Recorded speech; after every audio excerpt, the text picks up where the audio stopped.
Joseph Vijay எனும் நான்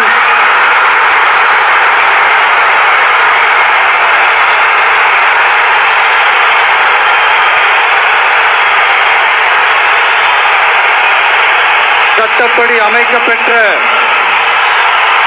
இந்திய அரசியல் அமைப்பின்பால்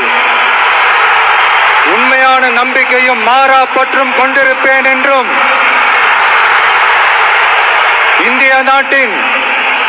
ஒப்பில்லாத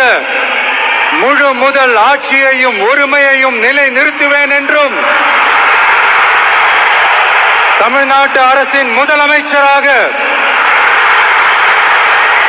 உண்மையாகவும் உளச்சான்றின்படியும் என் கடமைகளை நிறைவேற்றுவேன் என்றும்